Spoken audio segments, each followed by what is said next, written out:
are familiar with the test? Yep. Yeah, you've been practicing? Yes. You know what's required? Yep. I will be one of your many examiners. So from this point on, your helper, Dennis, is it? Yeah. He can't do anything without you telling him. So we don't want him wandering off and putting it on the flight line and going like that without you telling him. So it's over to you. Feel free, guys, to watch what happens. Right. Okay, all yours, John. First thing is carry out pre-flight checks as required by the BMFA safety rules. Can you explain to us what you're checking and why? Right. Okay. I'm doing the checks to make sure that the plane is safe before takeoff. And I'm just going to go through now the checks. So we want to check that everything is secure since the last flight. Nothing's loose. Well, that's a bit loose, but that's acceptable. Everything's fine there. So I'm going to check the controls and go through and check the holes underneath. So make sure that the rubber bands on the clevises. Everything's all right there. It's ready to connect up. It's not live yet. And undercarriage is there, it's fine. And everything is quite secure there. So we're okay there. So it's ready now to make sure that everything's right there. Everything up on. And it's ready to go live. So we turn the transmitter on first. I've got a kill switch on the throttle and the throttle down. So I'm going to make it live.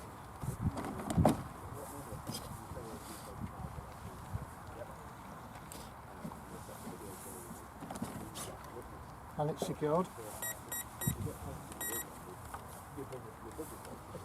Right, so now going to do the checks. Right, these up. Right, so now going the right way. The rudder's going the right way. High rate. And the elevator is going the right way. I'll just check the motor. So we're okay. I've killed it there on the switch, and that's basically it, ready to go. Okay. If you're happy at that at the moment, yeah, to go ahead. Shall we proceed to the flight line? Okay. And I'll instruct you on the next part of what we're going to do. All right? Dennis, can you... Behind you. Okay. Now going to switch the plane on to make it live.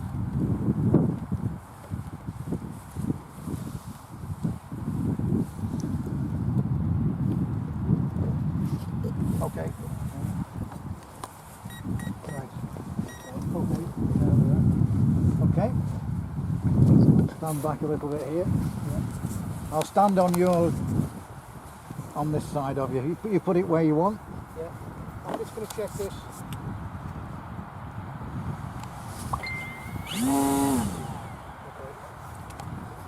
Okay. First manoeuvre is take off and complete what will be a left-hand circuit. And overfly the takeoff area.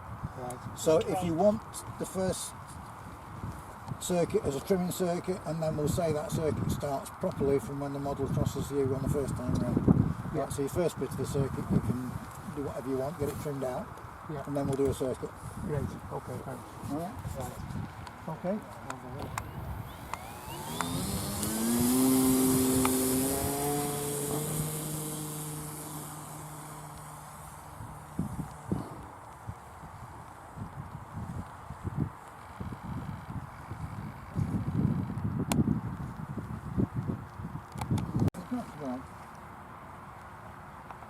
Okay, that's trimmed out now. Okay. Right, are you trimmed out? Yeah. Okay, so Hang on, that's one second. right. Okay, so we'll do that circuit again. Yeah. And the next time the model passes you travelling left to right, I want you to make crossover points in front of the pilot, trying to keep the right past it. Right? So you're still on the circuit, but as it passes you into your figure of 8. Alright, we're still halfway through the straight line. Other than the figure of 8. No, you're still on the circuit, so you start your 8 now when you're ready. Okay.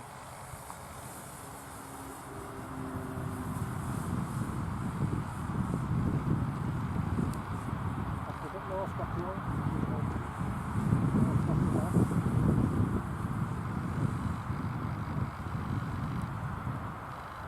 Bit more stop the line, once you're in the road.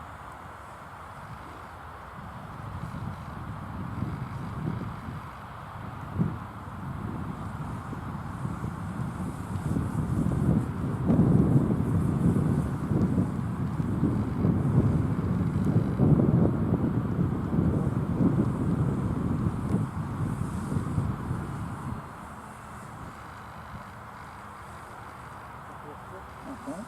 You're happy with that? Yeah. You did 2 though, didn't you? Oh yeah, sorry, yeah. Right, deliberate mistake, don't worry about it. Apply a rectangular circuit, and approach. Your approach is landing in the designated area which is in front of you. Okay. Huh?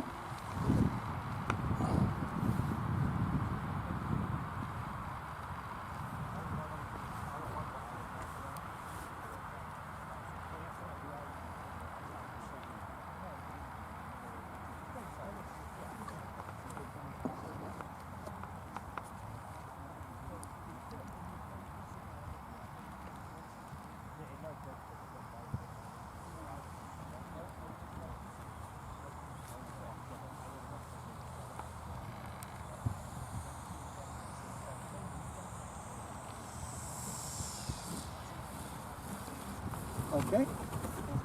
Next manoeuvre is take off. Yeah. Yeah. And complete another left-hand circuit and overfly the takeoff area. Okay.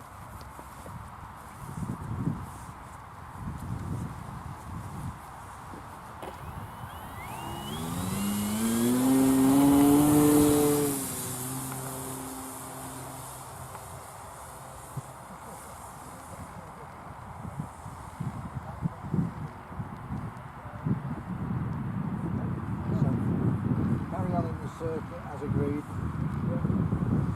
What I want after that, as the model passes you, travelling towards your right, if you will, travelling into the wind, I want you to change circuit direction and perform a rectangular circuit at a constant height but in the opposite direction. So whereas you're now flying left, you need to change to flying a right hand circuit, constant height.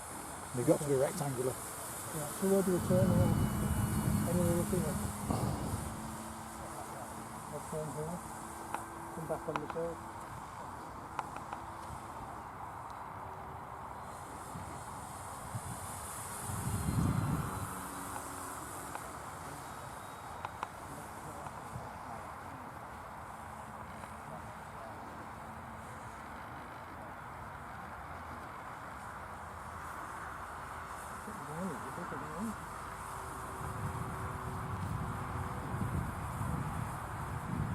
That manoeuvre will be complete once you fly in front of yourself, and when you fly in front of yourself, change back into the correct circuit direction. That manoeuvre is complete, so change back into what will be a left-hand circuit.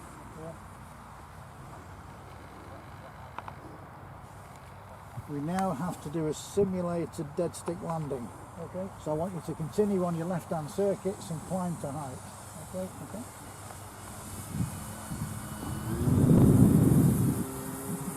I will call the dead stick when you've got a suitable height. Alright? Okay. And when I call the dead stick, what I want the throttle to idle. Yeah. Follow all the safety guidelines for landing the aircraft as though the engine had failed. Okay. The higher you are, the more space you've got. So.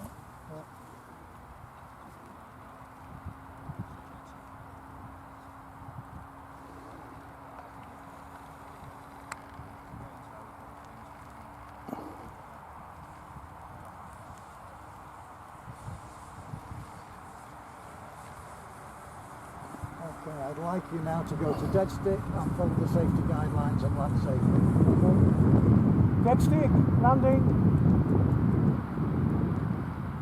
Can everyone hear dead stick? Yeah, dead stick called.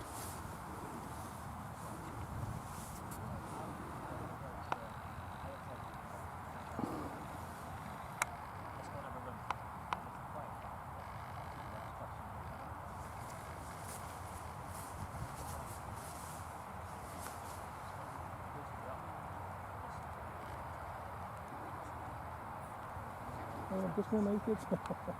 Oh, not quite. I think you have a round of applause for that, don't you? Well done, John. Thanks, John. Okay. Remove the model. Okay. Post-flight checks. Right. Retrieving. Don't believe your transmitter with somebody. Okay. I'll turn it off. And, Yeah. Okay. Now then. Reflection on John. It's surprisingly, it's almost crosswind up there, isn't it? The higher up you get, it's changing round a little bit. So I'll wait for John.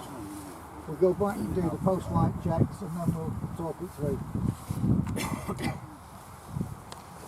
And I'll be asking, and if you'd like to do your post-flight checks for us, please, and explain what you're doing and why. okay. Well, after I landed, I switched the plane off so it's dead. Now I'm going to check all the controls.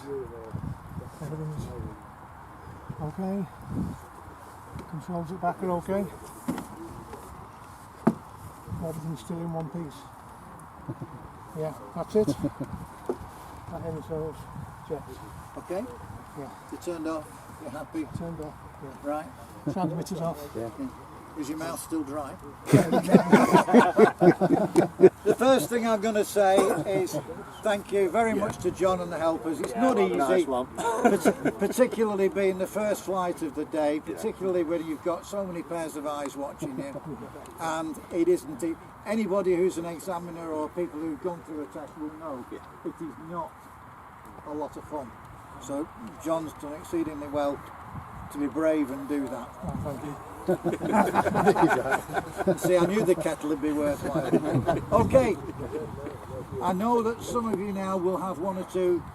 Mark has very kindly talked through quite a lot with you guys who were stood there.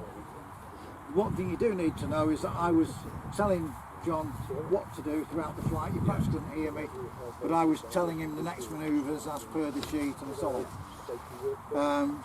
No coaching whatsoever. I tell him what to do, it's up to him whether he can do it. So, okay, if we run right the way back to the pre-flight checks, do any of you have any comments, good or bad, about that? And I want to try and get as many people involved as you can. So, you say you've got one, fire away. So, no fail-safe test. Okay. Before we went No distance check. And distance check I'm not worried about because I'm assuming you've flown the model plenty of times. If you're in a brand new area, I think it's sometimes worth it. Yes. But if you're flying at your constant field and you've proven many times that your model has done a range check, I'm personally okay with that. And the only other one, I know it's electric, but people standing in front of the prop. Yeah. If you notice when you did that, where was I stood? I don't know. Was it? Oh, you stood. Oh, right. Okay. And I was here. I was stood there deliberately. So Yeah. those are the only comments on. So for the examiners amongst you, that's a little ploy, and I'm sure Mark does it, I do it, the other guys do it. Yeah. Be aware that when you do your power checks, the examiner is quite likely to be somewhere he shouldn't be. And we're expecting the candidate to tell us to move. Yeah? That's a good indicator that the person's fully clued in and so on. So apart from that, quite happy with that, and I take on board any more comments on range tests and things like that, because what you've raised there is quite valid. The current thinking, if you read the BMFA guidance and certainly the achievement scheme guidance, is the important one is fail-safe. The range check is really a model electrical integrity check when the model is first built, or following a change, or following heavy arrival. But certainly the fail-safe is something that should be demonstrated. I've no hesitation in failing a candidate who doesn't do that. All right, so really important that we do that. Okay, they should understand the range check. Yes. And that could be part of your questioning as an examiner to the candidate. What would you do to do a range check? How would you do it? Every transmitter is different. You're on Spectrum. There's a little button on that to do it. Other makes are different. I fly Jetty, and that's a, you know, you need a degree in A-level physics to be able to work that one out. But you know, they're all different. So, but part of Article 16 says you should know and understand your systems. You should have read the operating manual and the books. Yeah. So please, if you're going to do a test, have it logged up there. Make sure you do a fail-safe. Good. Okay. Moving out to the flight. Any more comments on that? Yeah, I would like to see a little bit more vigour in checking the integrity of the control surfaces, especially for a model like that, which has got quite a lot of load in the air. Yeah. And if the fin or something had been loose, I don't think you would have picked it up. One thing that I like to And also, I think on the undercarriage, you need to give that a really good Yeah. shape as well. these are bits that are going to fail. Mark will agree with that, I'm sure. The things that are going to fail, the undercarriage is going to drop off. The propeller is crucial. If that's chipped or damaged or loose in any way, or the engine's loose in any way, that's going to cause injury to somebody. And then when you look at pulling surfaces and checking linkages, whatever is appropriate for the model. If you did it with a foamy, you'd be going home for the Yoo-hoo port. So it's got to be down to the model itself and down to what you're trying to fly. Good. Any more comments before we move on? Can I make a comment about safety? And this may not be appropriate. I think your connectors makes life really difficult for you. So it seemed a bit odd to me. You had to stand the model on its prop to make it live. I don't know if that's just me thinking that. One thing about that, and John will probably back me up, you do away with the switch. Switch is the point of failure. Very often they're the weak link. If you want to plug directly in, it means you've got to pull them out, like you say. I get the You mean the the advantage of that. manipulation? I just think having to stand it on its prop to make it live, you're either going to get white smoke because the prop can't turn, or it's going to go anyway. And I don't know, just a thought I had. Well, on my other planes, I've got a dead man's plug, I mean, that's what. but I just can't thought it get was a in bit on this one. There's no I room. think you've got to bear in mind the plane as well, because these aren't designed for batteries, so you've got to make your own battery access as best you can. They're designed for If you IC, fly aren't something they? like a Riot with It was only what converted 2 4 foamy, months ago. where's the battery? It's valid underneath. point. You've actually got to turn the plane on its wing. I have an electric that you couldn't possibly not. You know, you've got the throttle pedal. There is no dead man switch now. So I understand the problem. It just I thought that looked a bit cumbersome. But I think that's something that we could all, you know, when you're doing your installations, make it as easy as you can. As John said, he only did it 2 months ago and he can't get access to do what he would really like. Right, okay, fair. But if you asked him the question, if that's the answer he would have given you, yes, I'd love to do that, but it's not feasible on this aircraft type. I've done it as safely as I can. But you've fitted a kill switch, haven't you, John? You've got a kill switch, which is a really good start. Yes, yeah. On the transmitter, I've got a kill switch. Yeah, and it talks to you as well, doesn't it? Which is even better. Flash. Yeah. You want to have Jetty, mine plays music. Moving over to the flight itself. You had a helper. First manoeuvre, takeoff complete to left or right hand circuit and overfly the takeoff area. Now what I actually said to John, you've not flown today, that first circuit, trimming circuit, get it happy, and then we'll do the prop circuit itself. That's why there were 2. So that was my instigation, that I wanted him to be comfortable. Any comments about that first left-hand circuit? It is a circuit, it's not a rectangular circuit, it's a circuit. However you do it, it was big enough, it was level enough considering the conditions. Okay, figure of 8. Off centre. Now then, I think there might be a few. We had one that said it was off centre. The crossover point should be in front of the pilot. You were offset a little bit. That was the wind, it probably pushed you. It's a light model. But again, be aware it wasn't on centre. Right, any more?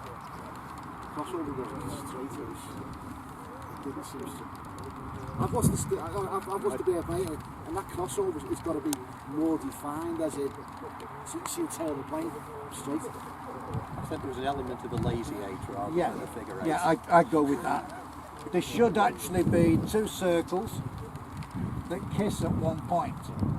What we had there was an elongated, one slightly more so. Well, they weren't round. That, were they? yeah, The manoeuvre wasn't flown as an eight. It was you a had- lazy you eight, had a wasn't it? lazy eight that had a big Yeah. left hand side and a really Yeah. short and compact Yeah. right hand side. so again, for you guys taking the tests, that's one to watch.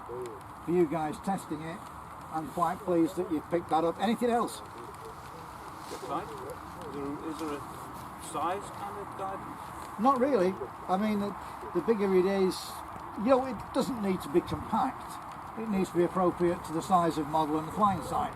Not every flying site has as much space. So I've no problem over the size of it. What about the fact that there were two figures of 8? We assumed you'd asked him to do it again No. because you weren't happy with the first one. We were talking the first figure of 8 over when the second one came through, so like we said, we Yeah. assumed you'd asked But him to do another one.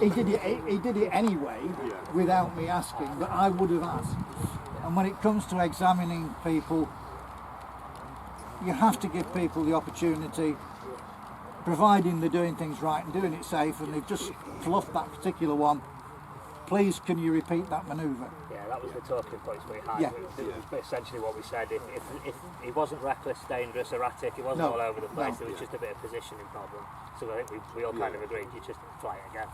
Yeah, We're not in a competition, so let's just see if exactly. we can But the second try one it. would have been automatically asked for. John must have read my mind. I would automatically have asked, can you do that again?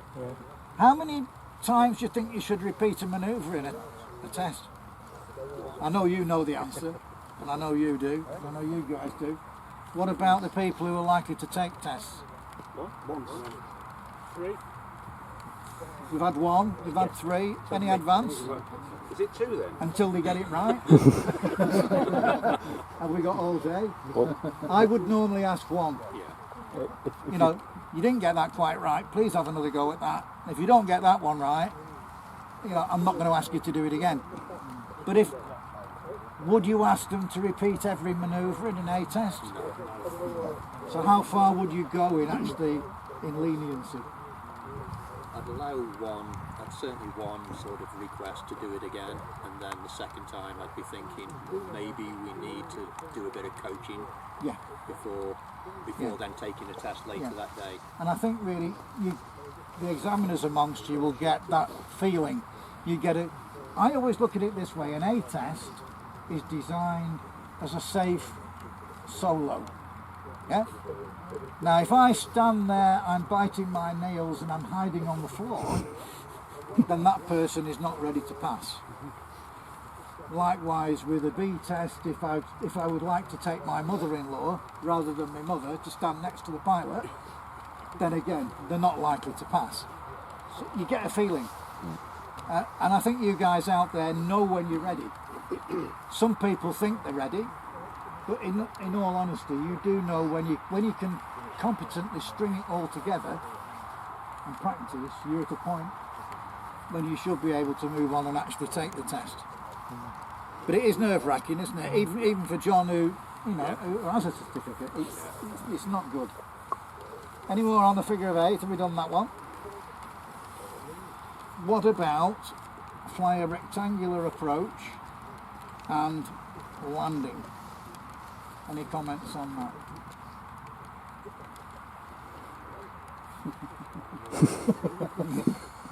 No, that was fine. You got a thumbs up on that. That was a nice, considering the wind and the conditions, that was a nice approach. No problem with that at all. Good, well done. Take off and complete a left-hand or right-hand circuit and overfly the takeoff area, which we did. One thing that you guys probably couldn't hear over there, and I implore you all now, when you're taking a test, assume you've got other people next to you, you're not flying on your own, shout out what your intentions are. Yeah? You must. Taking off, landing, dead stick, going into an opposite circuit, going into a loop, whatever it is, tell the other people. Crucial, if you don't communicate, you won't pass. and your examiner will not prompt you. He will tell you at the end that you didn't tell other people what you were trying to do. Okay. What about the rectangular circuit opposite height, opposite way, constant height? I would like to see more definition in the rectangle.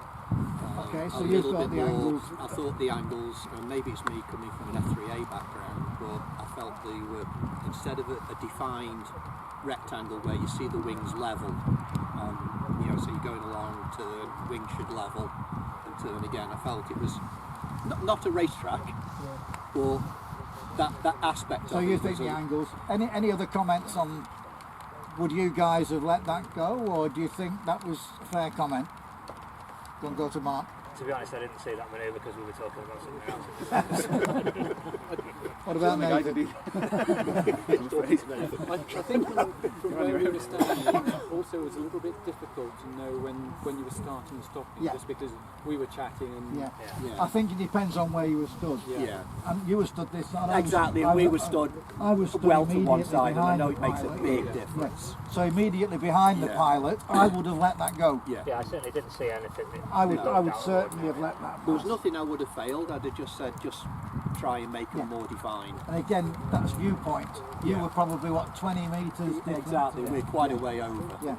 What about the simulated dead stick where we climbed to height? I called the dead stick and then we landed. What about comment? What about somebody different? Come on, one of you other guys, comment. Good start, shame about the finish.